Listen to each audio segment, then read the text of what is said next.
Can we just talk about for a second about how last week there was definitely a report out there that said that John Wall talked to James Harden, as in they spoke to each other, and he expected to be playing with James Harden? I mean, technically at this point he wouldn't be wrong, as it seems Harden is going to be on the roster at the start of preseason. Maybe they'll play a little bit of preseason together if he registers 6 negative coronavirus tests because he was out getting lit. Maybe they'll play a little of the start of the season together, but at this point we just got news that James Harden has actually added teams to his trade list, so I'm going to assume, just based off of historical events, that sometime between now and the trade deadline, without a massive intervention, James Harden's going to be traded. But where to? That is the big question, because a couple of weeks ago we had news that he was basically a Brooklyn Net. I mean, that trade was done, and then all of a sudden it wasn't. We had news that the Rockets did not want to trade James Harden. I mean, we knew that, but he went from traded to we want to hang on to this guy. Well, given his recent actions, they're probably not hanging on to him. So we already have the Brooklyn Nets on the table. We already kind of have an idea of what they would be offering. Some type of package between Spencer Dinwiddie, Karis LeVert, Jared Allen, maybe some other assets. And let's be real, I don't believe that that's the trade that the Houston Rockets want. I think there's better out there. As a matter of fact, we know that's not what they want. We know that they want another all-star level player back in return. They want to basically grip whatever team that they end up sending James Harden to. So no disrespect to those involved in that Brooklyn trade, but the Rockets are about to trade an MVP level player, and you're never going to quite get that value back, but you can definitely do better than role players and players with some potential. You can do better for that. Also, just speaking as a fan, I don't want another big three. I don't want this to happen. Look, are there questions about James Harden, Kyrie, and Kevin Durant? Would that even work out? How would Harden and Kyrie play together? Yes, there's definitely questions about that, and I'm not trying to figure out the answer. You know, the thing about superpowered big threes is that they just rarely ever fail, unless there's some injuries involved or just some unforeseen circumstances. Basically, you put a trio together where you have multiple MVP level players, superstar scorers, you just put that conglomerate together, they will probably eventually figure it out. Kevin Durant expects to be playing some power forward / center for the Brooklyn Nets. I'm just not trying to imagine teams attempting to defend James Harden when he has that kind of power around him.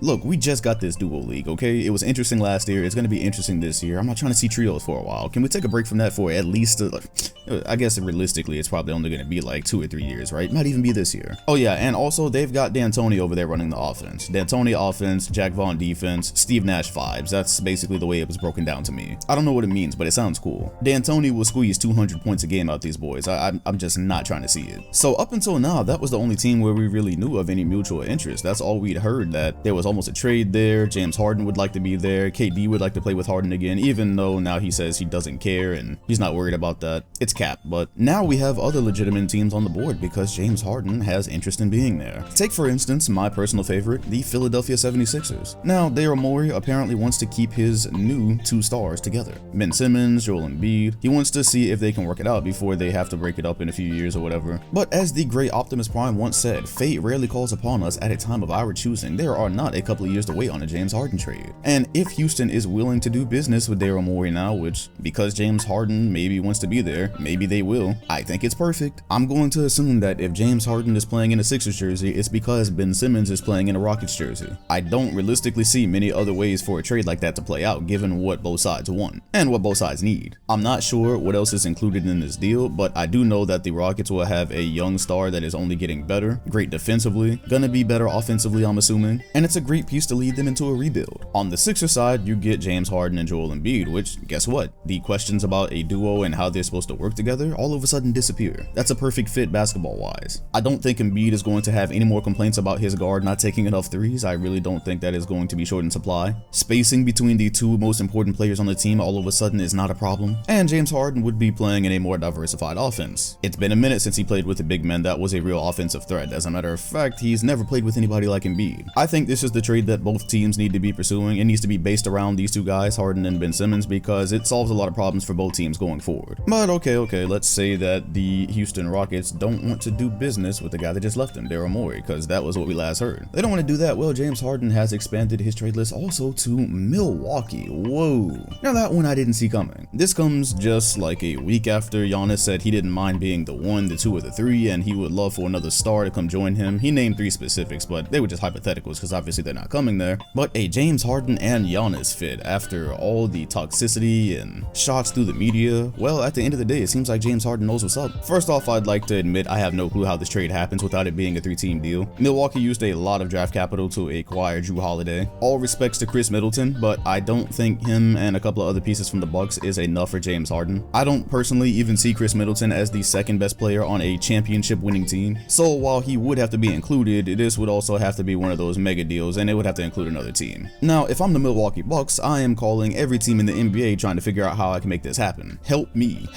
because Drew Holiday was pretty much one of the best realistic trades we could have made a couple of weeks ago, and then we thought we were getting Bogdanovic on top of that, but oops, just kidding, that deal was actually a myth. In the fallout weeks later, we have a world where Giannis has not signed an extension yet, and he's not even, well, according to him, thinking about an extension. His latest comments say he is focusing on himself. Wow, that doesn't sound like somebody getting ready to put pen to paper anytime soon. That sounds like a star player about to exercise his freedom. That sounds like a star player about to be in the midst of a circus season where he'll be answering questions about what's on his mind the entire year. That sounds like a player that you're about to lose if you don't at least make it to the NBA Finals right now. So while I'm not sure how they would make this work, they should be moving heaven and earth trying to. And of course, James Harden and Giannis, I think it goes without saying, that works on a basketball court. Giannis is in dire need of somebody to be handling the ball so he can do other things off ball. Maybe so he can be set up a bit closer to the goal. This whole running downhill thing obviously doesn't work in the playoffs. Ball handling is obviously not going to be in short supply with James Harden. In this scenario, you can actually see Giannis be used like a big man, because I think people forget he is not a guard. He is a big man. He's a power forward. As a non-shooting power forward at that, he is not supposed to be being made to have to handle the ball everywhere and create everything. So yeah, I think this is pretty much common sense. I'm not going out on a limb by saying James Harden and Giannis is probably, maybe definitely a championship duo, and if the Bucks can pull that off, they probably save their future. Alright, this last one's interesting because we've heard this, I mean, we've seen every single superstar and every player photoshopped into a Miami Heat jersey, and we've heard how Heat fans don't really want Harden, yet Harden apparently wants them. Now, why don't some Miami fans want Harden? Well, they don't really like his play style. They don't like his lack of defense outside of the low post. And after making it out of the Eastern Conference, coming within 2 wins of an NBA championship, they are reluctant to give up the pieces that it would cost to get Harden, because this is going to cost them a pretty penny, obviously. They've got a squad that they like, they have a culture that they like, but a James Harden trade is definitely going to cost them Tyler Hero and probably Duncan Robinson, and then more. So they're saying, hey, if we have to give up a guy like Tyler Hero who has tons of potential and we have to give up a ton of depth, we don't really want it. However, as it relates to Hero and Robinson, I think this tweet sums it up perfectly. Oh no, the Heat are replacing 2 great shooters with one of the greatest shooters ever. Yeah, I think when you're a team on the door of a championship and you have a chance to acquire an MVP player, I think there are a few situations where you don't try to make that happen. Like this upcoming summer, it's obviously been discussed, the prospect of Giannis going to Miami, and from a fit standpoint, I've never thought that made a ton of sense. However, I know damn well if Giannis does want to go to Miami, the Heat would try to make that happen. They would figure the rest out later. If they would attempt to figure out how to integrate Giannis and Bam and Jimmy Butler together, I'm pretty sure they would try to figure out how to integrate Harden, Bam, and Butler together. Especially because I don't think people realize Harden can play more than one brand of basketball, it's just he's been playing under one coach for a pretty good amount of time now. Miami has a certain offense that they run, they have certain sets that they run. I don't think they're going to bring Harden there and just let him ISO, all game at least. It's not as if James Harden has never played another brand of basketball in his career. Once upon a time, mid-range Harden was a thing. All I'm saying is that it is possible to acquire James Harden and not use him the same way that Mike D'Antoni used him. Miami is a good organization from top to bottom. I don't believe that they are going to be running 5 outs with Bam Adebayo on the floor. I don't believe that midway through the season they're going to ditch Adebayo and try to play centerless basketball. And so from my point of view, I will take my chances with Harden, Butler, and Bam as a somewhat big 3 and figuring out the rest of what will be around them over what they have now. I really would. Because you also have to consider where James Harden might end up if you're the Heat. True, you are a team that was injured and still came within 2 wins of a championship. Awesome. But the NBA changes every year. It's about to change when Harden gets traded. It looks like he's getting traded to an Eastern Conference team. If you're the Heat and you have a legitimate deal lined up that could acquire James Harden, but you then let him go to Brooklyn, Philly, or Milwaukee, that's not good news for you. James Harden on any one of those 3 teams immediately becomes your biggest threat. Not that you don't stand a chance, but you're going to be dealing with that for years to come. Teams that are able to put together multiple star players typically end up getting better throughout the years, as in a team that was able to put together a Harden and Giannis duo would probably be even better next year. Oh, and by the way, this doesn't just go for Miami, this kind of goes for all the teams. Obviously, if you're trying to keep Giannis, you don't want Harden to end up on a great team in the same conference as you.